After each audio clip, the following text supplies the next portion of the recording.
पूरे देश में। जब भी हम इसको कंपेयर करें तो इसको ध्यान रखें, क्योंकि जब फरवरी और मार्च में देश में कोरोना शुरू हुआ था, किसी राज्य में 1 केस था, 2 केस था, इसी तरह से आते थे, तो कोरोना अपने देश में तो हुआ नहीं, बाहर से ही आया कोरोना।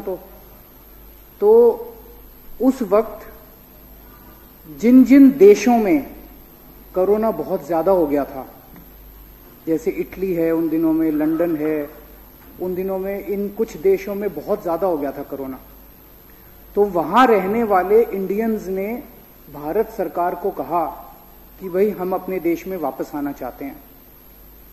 भारत सरकार ने निर्णय लिया कि स्पेशल फ्लाइट्स का अरेंजमेंट करके हम उन देशों में जहां कोरोना ज्यादा है और जो इंडियंस आना चाहते हैं उनको भारत में वापस लाया जाए।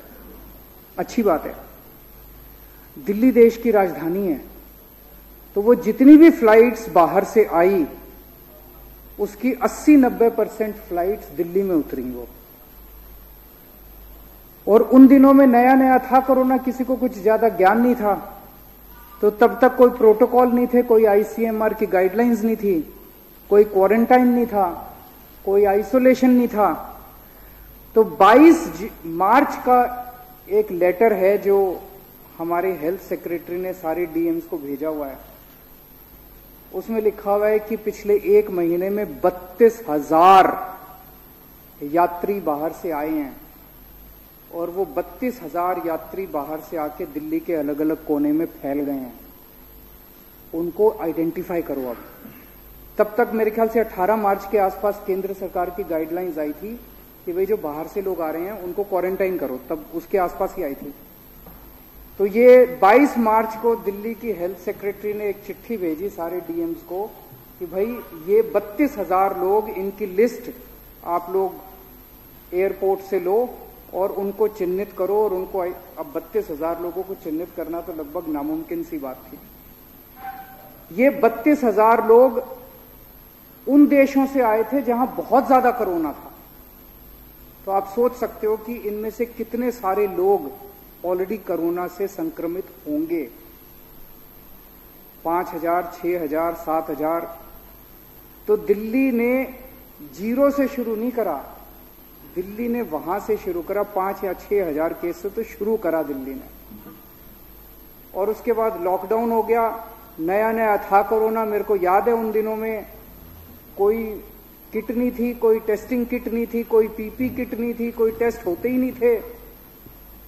तो ये लोग चारों तरफ फैल गए, कोई टेस्टिंग नहीं हो रही थी, कुछ नहीं हो रही थी, और इन्होंने कितना कोरोना फैलाया होगा ये आप अंदाजा लगा सकते हो। वहां से दिल्ली ने शुरू करा, और दिल्ली ने धीरे धीरे करते करते कोरोना पे काफी हद तक, मैं ये नहीं कह रहा कि स्थिति कंट्रोल में पूरी 100% है, काफी हद तक दिल्ली ने कोरोना को कंट्रोल किया। और इसमें मैं हर जगह कहता हूं कि ये केवल और केवल एक ही चीज का नतीजा है, वो है टीम वर्क। हमने ये जल्दी महसूस कर लिया कि ये इतनी बड़ी महामारी है कि अकेले के बस की बात नहीं है। अगर दिल्ली सरकार इस अहंकार के अंदर रहती कि हम करेंगे और हम अकेले करेंगे, तो ये कोरोना कंट्रोल होने वाला नहीं था। हमने सबकी मदद ली, हमने केंद्र सरकार की मदद ली, और आज इस सदन के माध्यम से मैं केंद्र सरकार का शुक्रिया अदा करना चाहता हूं कि उन्होंने जब हमने शुरू में हमारे पास पीपी किट नहीं थे, उन्होंने दिए, हमने मांगे, उन्होंने दिए। हमारे को ऑक्सीजन सिलेंडर नहीं थे, हमने मांगे, उन्होंने दिए। हमारे पास टेस्टिंग किट्स नहीं थे, हमने मांगे, उन्होंने दिए। बहुत जब हमने उनसे जो मदद मांगी उन्होंने हमारी मदद करी। समाज ने भी बहुत मदद करी, अकेले कोई एक सरकार इसको नहीं कर सकती। दिल्ली सरकार का ये हमने कर दिया, झूठ बोल रही है दिल्ली सरकार। केंद्र सरकार का ये हमने कर दिया, झूठ बोल रही है केंद्र सरकार। समाज ने, पूरे दिल्ली के 2 करोड़ लोगों ने जिस तरह से मिलकर इस पूरी महामारी के दौरान मदद करी है, इतनी समाज सेवी संस्थाएं, इतनी डॉक्टरों की संस्थाएं फ्री में मदद करी। एक वो स्टेप 1 है, स्टेप 1 करके एक एनजीओ है, उन्होंने पैसे नहीं लिए हम लोगों से, काफी दिनों तक फ्री में। एक और कई सारी एनजीओ ने, डॉक्टर्स की एनजीओ ने मदद करी, रिलीजियस ऑर्गेनाइजेशंस ने, अक्षरधाम मंदिर ने मदद करी, राधा स्वामी सत्संग ने मदद करी, जैन धर्मशाला वालों ने मदद करी, बहुत सारे लोगों ने मदद करी, और तब जाके ये बहुत सारे लोगों की मदद का नतीजा है। तो मेरा एक, तो मैं अभी देख रहा था, वो कह रहा था ना हमने करी, वो कह रहा था ना हमने करी। मेरा बार बार ये कहना है कि सबने मदद करी। हमारी एक कमजोरी है अध्यक्ष महोदय, आम आदमी पार्टी में हमको राजनीति करनी नहीं आती, और ये कमजोरी हमारी इस वक्त सबसे बड़ी ताकत बन गई कि हमें राजनीति करनी नहीं आती। तो कोई कहता था केजरीवाल झूठ बोल रहा है, इसने ठीक कर दिया दिल्ली को, हम कहते थे हाँ जी उसी ने कर दिया। कोई कहता था नहीं इसने कर दिया, हम कहते थे हाँ जी उसने। मैंने कहा जी सारा क्रेडिट सबका, जिम्मेदारी सारी मेरी। दिल्ली के लोगों ने मेरे को चुन के भेजा है, और अगर दिल्ली में कहीं भी किसी भी तरह की कोई दिक्कत आती है तो वो मेरी जिम्मेदारी मेरी। आज दिल्ली मॉडल की चर्चा पूरे देश में और पूरी दुनिया में हो रही है। ये केजरीवाल की वजह से नहीं है, ये दिल्ली मॉडल हमारी वजह से नहीं है, ये दिल्ली के 2 करोड़ लोगों की मेहनत का नतीजा है कि आज दिल्ली मॉडल की चर्चा पूरे देश और पूरी दुनिया के अंदर हो रही है। और आज सबसे बड़ी ताकत दिल्ली के लोगों की क्या है? सबसे बड़ी ताकत दिल्ली के लोगों की है कि आज दिल्ली के लोगों के पास एक अच्छी नीयत की सरकार है। आज दिल्ली के लोगों के पास एक ईमानदार सरकार है। आज दिल्ली के लोगों के पास एक मेहनती सरकार है। आज दिल्ली के लोगों के पास एक पढ़ी लिखी सरकार है। ये सबसे बड़ी ताकत है दिल्ली के लोगों की। अध्यक्ष महोदय, पिछले 5-6 महीने में दिल्ली के लोगों ने कई मायनों में इस कोरोना मैनेजमेंट में कई चीजों में देश को नहीं पूरी दुनिया को राह दिखाई है। आज मेरे को इस सदन को कहते हुए बड़ी खुशी हो रही है, इस पृथ्वी के ऊपर सारे देशों को मिला के सबसे ज्यादा टेस्ट दिल्ली के अंदर हो रहे हैं, सारे देश मिला के। आज दिल्ली में 60,000 टेस्ट डेली हो रहे हैं। 2 करोड़ जनसंख्या है, तो अगर 10 लाख लोगों पे कैलकुलेट कर लो, छोटा सा ही कैलकुलेशन है, तो 3,000 के करीब टेस्ट पर डे पर 10 लाख, 10 लाख लोगों पे 3,000 टेस्ट डेली हो रहे हैं। नहीं, वो तो पर मिलियन टोटल है, मैं टोटल नहीं कह रहा, मैं पर डे कह रहा हूं। पर डे जो है 3,000 टेस्ट पर डे है। 60,000 टेस्ट, 2 करोड़ जनसंख्या। इसके कंपैरिजन में फर्स्ट दिल्ली है पूरे देश में। पहले देश की फिगर्स देता हूं। नेक्स्ट सेकंड जो है दिल्ली में 3,000 पर डे पर 10 लाख। नेक्स्ट आंध्र प्रदेश है 1,300 पर डे पर 10 लाख। उसके बाद गुजरात है 1,000 टेस्ट, हमसे 1/3। फिर कर्नाटका 983, हरियाणा 990, महाराष्ट्र 802, उत्तर प्रदेश 670, और पूरे देश की एवरेज है 819। तो जितने टेस्ट दिल्ली में हो रहे हैं, सेकंड नंबर पे जो है उसके 1/3 टेस्ट हो रहे हैं। टेस्ट की क्या अहमियत है ये भी मैं इसके ऊपर आऊंगा। दिल्ली में 3,000 टेस्ट पर डे पर मिलियन। इंग्लैंड में भी 3,000, इंग्लैंड सेकंड हमारे साथ है, इंग्लैंड में भी 3,000। अमेरिका में 1,300 टेस्ट पर डे पर मिलियन। रशिया में 2,300 टेस्ट पर डे पर मिलियन। पेरू में 858 टेस्ट पर डे पर मिलियन। पूरी पृथ्वी के ऊपर सबसे ज्यादा टेस्ट आपकी दिल्ली के अंदर हो रही है।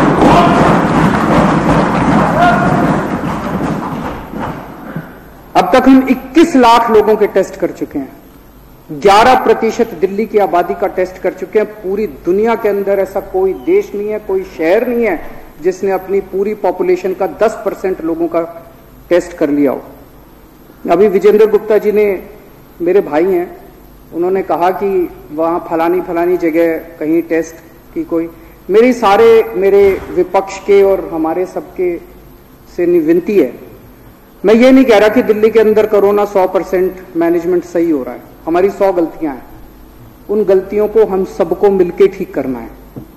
आपकी भी जिम्मेदारी है, हमारी भी जिम्मेदारी है, आपको भी चुन के भेजा है लोगों ने। तो कहीं दिल्ली के अंदर हमारी कोई कमी नजर आए, आप सीधे मेरे को फोन कर दो, सीधे सतेंद्र जैन को फोन कर दो, उसको ठीक करेंगे, हम मिलके ठीक करेंगे। ये टेस्ट करना क्यों जरूरी है? ये टेस्ट करना इसलिए जरूरी है, जैसा आप खुद ही बता रहे हो, सीरो सर्वे के अंदर आया भी 60 लाख लोगों को ऑलरेडी होके ठीक हो चुके। इसका मतलब हम जितने टेस्ट करते हैं, जितने भी टेस्ट कर लो कम पड़ेंगे, जितने भी टेस्ट कर लो। हमारा बस चले तो एक दिन 2 करोड़ के 2 करोड़ लोगों को टेस्ट करा के सारों को आइसोलेट कर दो, कोरोना खत्म हो जाएगा। लेकिन इतने टेस्ट हो नहीं सकते, इतनी कैपेसिटी नहीं है। तो जितने हम टेस्ट बढ़ाएंगे नंबर उतने ज्यादा आएंगे ही आएंगे। लेकिन उस नंबर से नहीं घबराना, मौत से घबराना है। अगर मौत ज्यादा हो जाए, अगर लोग को कोरोना हो रहा है ठीक हो रहे हैं, कोरोना हो रहा है ठीक हो रहे हैं, कोई बात नहीं। लेकिन अगर मौत ज्यादा हो रही है तब घबराने की जरूरत है। वो मौत हम लोगों ने बड़ी मेहनत करके एक हॉस्पिटल का माइक्रो ऑडिट करवाया हमने। यहां एम्बुलेंस जब पहुंचती है, कितनी देर में मरीज अंदर पहुंचता है, बेड मिलता है, उसको ऑक्सीजन दी जाती है, उसको कितना वेट करना पड़ता है। एक अस्पताल का माइक्रो मैनेजमेंट करके आज दिल्ली के अंदर डेथ रेट 0.68% है, जो मैं समझता हूं ये भी शायद पूरी दुनिया में सबसे कम डेथ रेट होगा। पूरी दुनिया में कहीं इतना कम डेथ रेट नहीं है। तो पहली चीज, पूरी दुनिया में सबसे ज्यादा आइस टेस्टिंग आज दिल्ली के अंदर हो रही है। दूसरा, पूरी दुनिया में पहली बार होम आइसोलेशन का आइडिया दिल्ली के अंदर आया। ये कैसे आया? कोरोना तो नया नया था, किसी को पता नहीं था कोरोना का मैनेजमेंट कैसे करना है, कोरोना कैसे बिहेव करता है, क्या करता है। हमने देखा कि दूसरे देशों से तस्वीरें आ रही थी, कहानियां आ रही थी, इंटरनेट के ऊपर हम खूब स्टडी किया करते थे। इटली के अंदर सुनते थे, स्पेन के अंदर सुनते थे, दूसरे यूरोपियन कंट्रीज के अंदर सुनते थे कि सारे अस्पताल भर गए, सड़कों के ऊपर मरीज पड़े हैं, सीरियस मरीज सड़कों के ऊपर पड़े हैं, अस्पतालों में जगह नहीं है, बरांडे के ऊपर। हमें लगता था यार यूरोपियन कंट्रीज में अगर ये हाल है तो हमारे देश के अंदर जब ये फैलेगा तो क्या हाल होगा। तो जब वहां स्टडी किया तो पता चला कि जो पॉजिटिव आए उसको अस्पताल में भर्ती करा देते हैं, जो पॉजिटिव आए उसको अस्पताल में। तो महामारी है, लोग तो बहुत बड़ी तेजी के साथ संक्रमित होते जा रहे हैं। इतने तो बेड किसी भी देश में नहीं होंगे, चाहे कोई कितना भी डेवलप्ड कंट्री हो, इतने बेड कहां से आएंगे। तब हम लोगों ने सोचा कि इसको 2 पार्ट में बांटना पड़ेगा।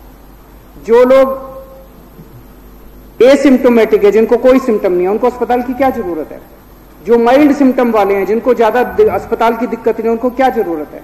तो हमने ये तय किया कि जितने एसिम्टोमेटिक है और जो माइल्ड सिम्टम वाले हैं, उनका इंतजाम घर में होना चाहिए। उनका इंतजाम घर में करने से 2 फायदे हुए। एक फायदा तो ये हुआ कि पहले लोग टेस्टिंग नहीं कराते थे, हिचकते थे कि अगर पॉजिटिव आ गए सरकार उठा के क्वारंटाइन सेंटर में डाल देगी। कोई क्वारंटाइन सेंटर में नहीं जाना चाहता। तो लोग अगर एसिम्टोमेटिक या माइल्ड सिम्टम वाले होते थे वो कहते थे यार टेस्ट ही मत कराओ। अब जैसे ही हमने कहा होम, आप अपने घर में ठीक हो जाओगे। और इसका सबसे बड़ा उदाहरण था, बचपन में कहते थे ना माता हो गई, माता होती थी, कहते थे ना माता हो गई। तो माता होती थी घर में, मम्मी जो है वो एक अलग कमरे में कर देती थी सारा इंतजाम। माता भी बड़ा संक्रमित बीमारी होती थी। तो अगर घर के अंदर पता चल जाए तो घर वाले बड़ा अच्छा इंतजाम करते हैं अपने उसका, आइसोलेशन वगैरह का सारा। कुछ लोग कहते हैं घर के अंदर सबको फैल जाएगा, सबको नहीं फैलेगा, बाहर फैलेगा सबको। अस्पताल वाले उतना अच्छा इंतजाम नहीं करेंगे जितना घर वाले अपना अच्छा इंतजाम कर देते हैं। तो उससे हमने करके इनका इंतजाम करा। रोज सुबह शाम डॉक्टर फोन करता है, उनसे पूछता है कि भाई हाँ ठीक ठाक हो, टेम्परेचर कितना है, ऑक्सीजन कितनी है, ऑक्सीमीटर उनको दिया। और उनके आज मैं आपको डेटा देना चाहता हूं, अभी तक 1,15,254 लोगों का हम घर पे इलाज कर चुके हैं। 1,15,254। इनमें से 16,568 लोग अभी फिलहाल होम आइसोलेशन में हैं और 96,288 लोग ठीक हो चुके हैं घर में। 1,15,254 में से आप सोचिए डेथ कितने लोगों को हुई है? मात्र 30 लोगों की। 1.25 लाख लोगों में से मात्र 30 लोगों की होम आइसोलेशन में डेथ हुई है। ये फिगर आती है 0.03%। शायद पूरी दुनिया के अंदर इतनी लो डेथ रेट कहीं नहीं होगी। इतना सक्सेसफुल होम आइसोलेशन प्रोग्राम है और अब इस होम आइसोलेशन प्रोग्राम की पूरी दुनिया के अंदर चर्चा हो रही है। और बहुत सारे देश अब दिल्ली के, वो जैसे इन्होंने संजीव झा ने बताया, कोरिया के एम्बेसडर ने कहा कि दिल्ली का होम आइसोलेशन मॉडल पूरी दुनिया को स्टडी करने के लिए है। तीसरी चीज जो हमने करी उसका जिक्र कम होता है, लेकिन मेरे को यह लगता है कि कोरोना वॉरियर्स को हमने एक कॉन्फिडेंस दिया कि सारी सरकार तुम्हारे साथ खड़ी है, सारा देश तुम्हारे साथ खड़ा है, आप मेहनत कर रहे हो, हम आपकी मेहनत को सलाम करते हैं, आप लोग अपने जीवन को संकट में डाल रहे हो, हम उसको सलाम करते हैं। अगर भगवान ना करे, खुदा ना करे, कल को आपको कुछ हो गया तो आपको 1 करोड़ रुपए की सहायता राशि सरकार देगी। जब ये अनाउंस करा तो डॉक्टर्स को, नर्सेज को, इन सब लोगों को एक कॉन्फिडेंस बना कि सरकार हमारे साथ खड़ी है। उनको ये लगा कि भगवान ना करे कल कुछ हो गया तो हमारा इंतजाम करने के लिए सरकार खड़ी है। ये 1 करोड़ राशि भी मुझे नहीं लगता पूरी दुनिया के अंदर किसी भी देश ने या किसी भी राज्य ने ऐसा किया होगा। और जैसा भी चर्चा हो रही थी, प्लाज्मा थेरेपी, अप्रैल और मई के महीने में हमने ट्रायल करने चालू किए थे। पूरी दुनिया के अंदर कहीं इसका मैंने एक आर्टिकल पढ़ा था कि चाइना के अंदर प्लाज्मा थेरेपी ट्राई की गई। तब हम लोगों ने इसके बारे में चर्चा करी, हमने केंद्र सरकार से परमिशन मांगी, हमें फेज 1, फिर फेज 2 और फिर फेज 3 की परमिशन मिली। हमने ट्रायल्स किए, अप्रैल और मई के महीने में हमने ट्रायल किए और मुझे बहुत खुशी है कि 2 जुलाई 2020 को दुनिया का पहला प्लाज्मा बैंक ILBS में सेटअप किया गया और उसके बाद दूसरा प्लाज्मा बैंक LNJP में। तो हमने ट्रायल के दौरान ही इलाज करना तो अप्रैल मई से ही शुरू कर दिया था, प्लाज्मा का इलाज करना। जो ट्रायल की हमें परमिशन थोड़ी थोड़ी मिलती गई, लेकिन 2 जुलाई को हमें पहला वो मिला और मुझे बेहद खुशी है कि हमने जो काम अप्रैल, मई, जून, जुलाई में शुरू कर दिया था, 19 अगस्त को अमेरिका के राष्ट्रपति प्रेसिडेंट ट्रंप ने ऐलान किया कि अब अमेरिका भी प्लाज्मा थेरेपी लागू करेगा। अभी तक अध्यक्ष महोदय 1965 लोगों को दिल्ली में प्लाज्मा दिया जा चुका, 1965 लोगों की जान बचाई जा चुकी है प्लाज्मा थेरेपी करके। मुझे बेहद खुशी है कि दिल्ली के लोगों को इस टाइम पूरे देश के, अपने देशवासियों का, बहनों भाइयों की सेवा करने का मौका मिल रहा है। आज दिल्ली के अस्पतालों, पूरे देश के अंदर लोगों को अगर भरोसा है तो दिल्ली के अस्पतालों के ऊपर भरोसा है। पूरे देश भर से, सरकारी अस्पतालों में भी और प्राइवेट अस्पतालों में भी, राजस्थान से लोग आ रहे हैं, मध्य प्रदेश से लोग आ रहे हैं, उत्तर प्रदेश से लोग आ रहे हैं, झारखंड से लोग आ रहे हैं, बिहार से लोग आ रहे हैं, पंजाब से लोग आ रहे हैं। और 26 जुलाई के बाद का डेटा है मेरे पास, अभी तक हम 5264 दिल्ली के बाहर के मरीजों का इलाज कर चुके हैं। दिल्ली को इस बात का फख्र है कि हम लोग अपने पूरे देशवासियों का इस टाइम सेवा कर रहे हैं, सबका हम इलाज कर रहे हैं। लेकिन मैं ये भी उम्मीद करता हूं कि ये कोरोना महामारी हम लोगों को एक सीख देगी। आज दिल्ली ने इतनी जल्दी टर्न अराउंड करा क्योंकि हमने 5 साल के अंदर दिल्ली के स्वास्थ्य के सेक्टर में इतना इन्वेस्ट किया था।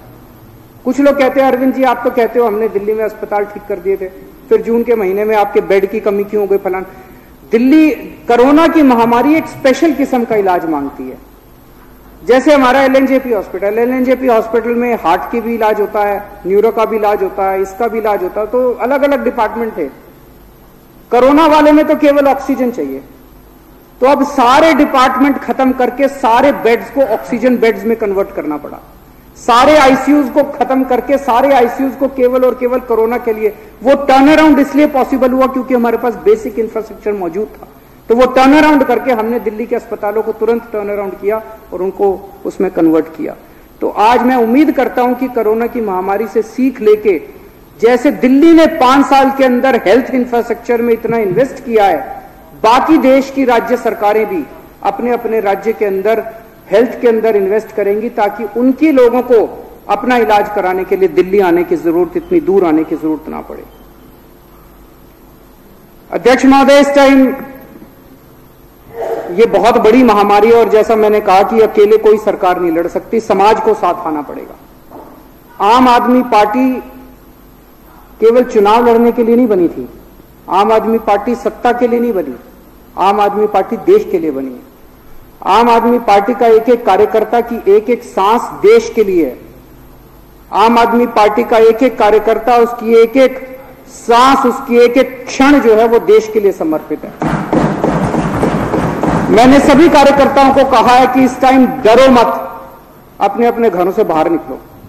जो जो राज्य सरकारें, ये समय एक दूसरे के ऊपर आरोप प्रत्यारोप का नहीं है। सारी राज्य सरकारें अच्छा काम कर रही हैं, केंद्र सरकार अच्छा काम कर रही है, हमें किसी को क्रिटिसाइज नहीं करना। और हर राज्य के अंदर ऑक्सीमीटर उठा लो और ऑक्सीमीटर लेके घर घर जाके चेकिंग करो। जिसकी ऑक्सीजन, जैसे इन्होंने बताया, अगर इनके घर में ऑक्सीमीटर नहीं होता, इनकी तब तक टेस्टिंग नहीं हुई थी, हो सकता है उस रात इनके साथ कुछ अनहोनी ना हो जाती। ये तो ऑक्सीमीटर था, इन्होंने चेक कर लिया, पता चला 90 से कम थी ऑक्सीजन। 90 से कम ऑक्सीजन बड़ी क्रिटिकल होती है। तो अब ऑक्सीमीटर ले लेके सारे देश के अंदर आम आदमी पार्टी के कार्यकर्ता घर घर जा रहे हैं। अगर किसी की ऑक्सीजन कम हो तो उसको अस्पताल ले जाके उसको ऑक्सीजन दिलाने में मदद कर रहे हैं। ये भी मुझे लगता है, जो ऑक्सीमीटर का कोई कह रहा था, जिस स्केल के ऊपर ऑक्सीमीटर का कैंपेन चल रहा है, ये तो आम आदमी पार्टी का नाम गिनीज बुक के अंदर आना चाहिए। इतने बड़े स्तर के ऊपर ऑक्सीमीटर का कैंपेन शायद किसी ने नहीं किया होगा इस पृथ्वी के ऊपर। तो अध्यक्ष महोदय, ये समय बड़ा कठिन समय है। मानव जाति के इतिहास में इतनी बड़ी महामारी कभी नहीं आई। बस एक ही चीज ध्यान रखनी है, इस वक्त सारी राजनीति परे करके सबको मिलके संगठित होके इंसानियत के लिए काम करना है। अपनी सारी ईगो भूल के, अपनी सारा अहंकार भूल के, सारा सब कुछ भूल के सबको मिलके काम करना। बहुत बहुत शुक्रिया।